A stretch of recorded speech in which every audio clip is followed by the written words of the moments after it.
Do you ever feel like manifestation is just another thing on your to-do list that you don't have time for? Like your spiritual practice is something that you have to do? Honestly, you're not alone because I felt that way too. Something that's really changed my relationship with manifestation is blending it into my lifestyle so that no matter what I'm doing, I'm also manifesting. I call this manifestation as a lifestyle, and it's single handedly made the entire manifestation journey more enjoyable for me. And I've seen my desires show up with a lot more ease. Manifesting as a lifestyle has made manifestation go from feeling like a task to something I just naturally do because it's who I am. If you'd like to learn more about this, I've created a step by step guide for you. I'll link it in my show notes so you can check it out. You're listening to the Affirmation Addict podcast with Pyle Corley. This podcast will teach you about the power of affirmations while making manifestation easy and accessible for you in order to enhance your spiritual consciousness. Thank you so much for being here, and now it's time to get started. Hi, everyone, and welcome back to the Affirmation Addict podcast. My name is Pyle, and today I wanted to do a rapid fire of spiritual reminders to help you feel better. I was just thinking about what do I need when I just feel like I'm stuck in my manifestation, or I'm feeling unmotivated or uninspired. And I just have a culmination of reminders / lessons that are just sometimes really nice to be reminded of. So however you want to take it, whenever you want to listen to this might be something to listen to often, just to help you boost up that spiritual juice and give you a little bit of inspo when you feel like you're a little bit off. So the first one is just a reminder that you have the possibility and the capability of shifting your energy from chasing to attracting, all by allowing yourself to tap into that feminine energy of receiving. You are the receiver. You are allowed to receive, and reminding yourself that it is just a mindset shift. It is just a simple switch of a button.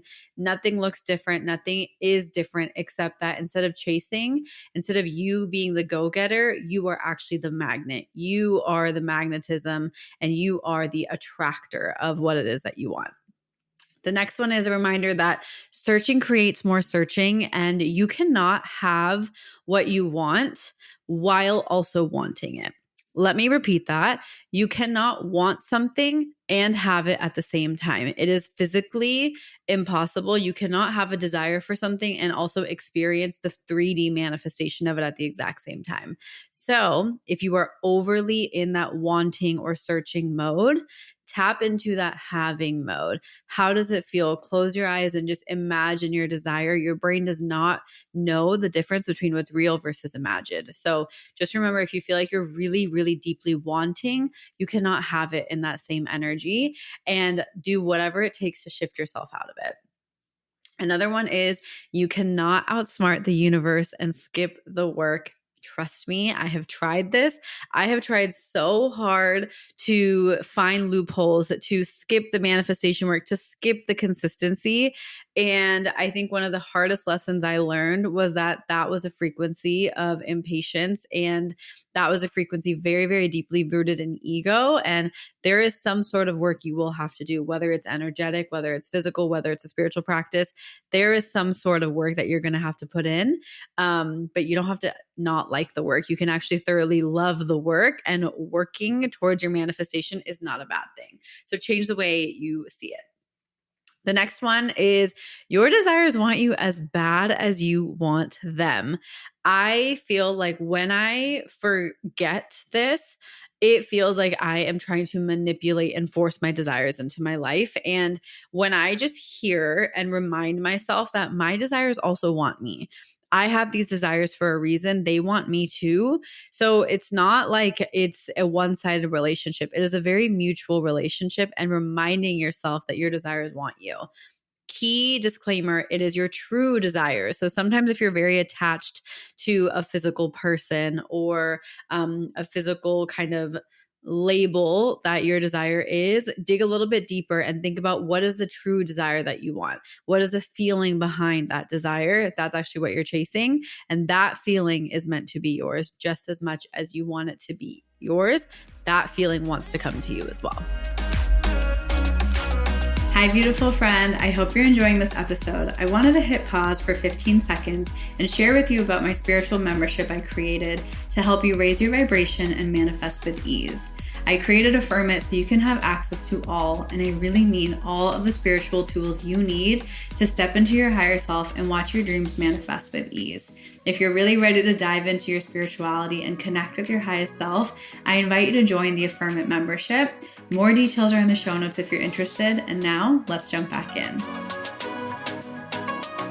The next one is there's no such thing as a mistake or a problem, and everything has a neutral energy except the energy that we're assigning to it. So reminding yourself that if things aren't going your way, it doesn't have to be a bad thing. It can be a lesson. It can be information.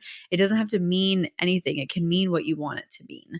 And this kind of ties into my next one, which is anything can be anything with intention. It's probably my biggest fundamental motto of life, where it's like, literally anything can be anything with intention. Me drinking water can mean that I am manifesting more money with the most proper form of intention setting and the truest, most genuine kind of intentions. Sorry to say intention so many times, but anything can really be anything with intention. Me wearing my jewelry can be me protecting my energy. That is what I mean. So realize that your inner intention, your inner I'm trying to think of a different word besides intentions, but the way you are approaching something and the intention you have with it, like the thought and the hope that you have with it, is powerful enough to make it mean anything and to actually shift the 3D. Next reminder is you are so much more supported than you realize. I used to not be one for really believing in angels or divine support and divine guidance. And I don't even know fully how much I still believe that because I'm not in that space yet. However, I do know I am so much more supported than I think, and I'm so much more supported than I know. Ancestors, other people, in whatever way, shape, or form you want to interpret this, just reminding yourself that you are not alone. You are not doing this alone. You are so much more supported than you actually realize. And on those days where you feel lonely or you feel like you're doing it all by yourself, or you feel helpless, just remember that you are supported and you're way more supported than you probably have ever actually understood. The next one is it is totally okay to be misunderstood. I think this really applies to friendships and relationships, which we deal with a lot, where it's sometimes we try so hard to prove to the world and to others who we are and that identity that we hold so dearly to ourselves. But one of the most helpful things is that not everyone is going to understand you and you are not meant for everybody. And maybe someone is completely misinterpreting you and has cut you out of their life or is not with you, but it's okay that they are misunderstanding you. Your job is not to be understood by everybody. I think that brought me a lot of peace in my relationships as I've gotten older. The next one is love is the only frequency that matters. I am such a lover girl. I am such a romance girl, but also realizing that that love and romance goes far beyond your romantic relationships. It goes into the work you do, the food you make, the way you talk to yourself, the way you show up at work, the way you show up in friendships, the way you make other people feel, the way in which you take care of your home. I think love is this frequency that is so deep and so potent. And I really do believe all you need is love, but not in the most like physical way that we think. Very, very like the energy of love from your heart space, I think is the most divine thing. And I think the opposite of it is fear. And I think that can really crush a lot of the momentum we have. And realizing like, am I operating from fear right now or am I operating from love? I think is a really powerful question to check in with yourself throughout your days.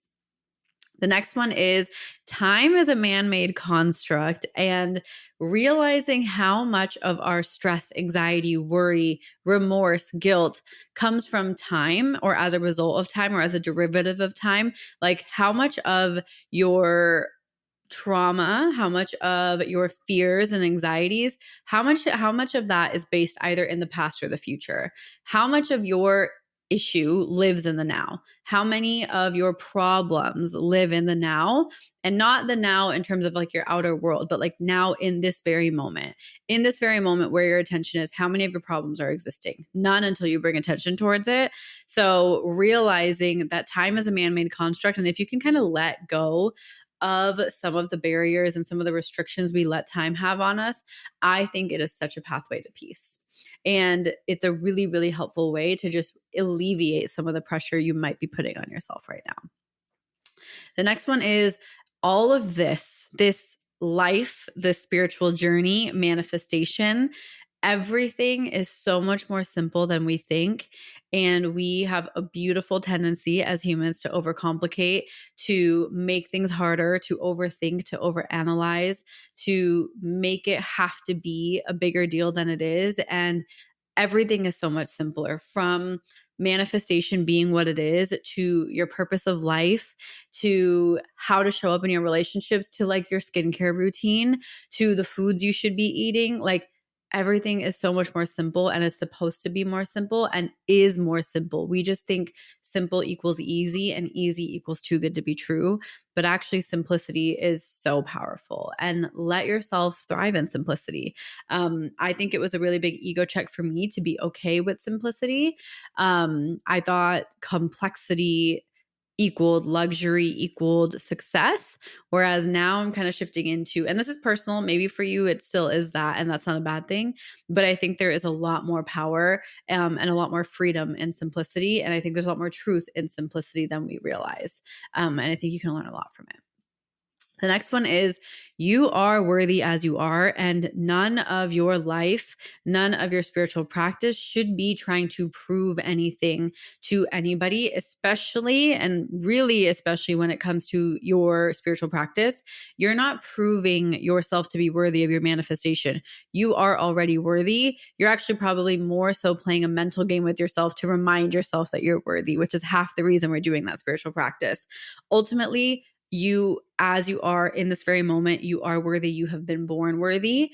You don't have to prove your worth. Your whole job is to remind yourself of your worth. I think we forget our worth.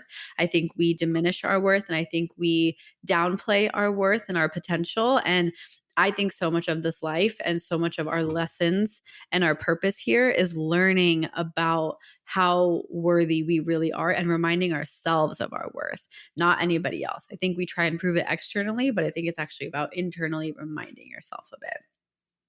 And the last one, which is my favorite, is you truly, truly can have anything you want, and you can manifest anything you want. It's just a matter of, is it actually what you want? And I know that is such an annoying question. However, I can't tell you how many things that I was manifesting that weren't actually a true desire of mine, or I was holding on to a detail that wasn't a true desire of mine. There was something deeper that was actually my desire. You hear me say this a lot, and I will never stop saying it. You really can have anything you want. Manifestation is so real. Manifestation is so potent. I have honestly, to this point, manifested every single desire of mine, and I have more desires, and I've been scared to admit them. But now that I am starting to be comfortable admitting what my true desires are, they're in process. I can feel them. I can see them. I'm getting all of like the pieces in place, and I can feel it happening. And you are here to manifest. You are a natural born manifester, and your role here and your purpose is to manifest. It just depends on how you interpret that. So just a reminder, you literally can have anything you want. So I hope this rapid fire reminders did help you feel better. Let me know if you want a part 2. I'm sure I can come up with so many more, but I've had so much fun just expressing these. It made me feel better just talking about it. So I'm curious how it feels as you listen to these when you're in a time of needing that little spiritual boost. So I love you. Thank you for being here, and I will see you next week. Mwah! Bye. Thank you from the bottom of my heart for listening, and I hope you enjoyed today's episode. If this episode resonated with you, it would mean the world to me if you could rate and review the podcast and share it on your social media, so I know to keep creating episodes that are inspiring you to manifest. I'm so genuinely grateful for the time we shared today, and I'd love for you to join the community by following @Affirmation Addict on Instagram. To continue diving into spirituality and manifestation, head over to my website, affirmation-addict.com. Until next time, I'm sending you so much love and so much healing energy.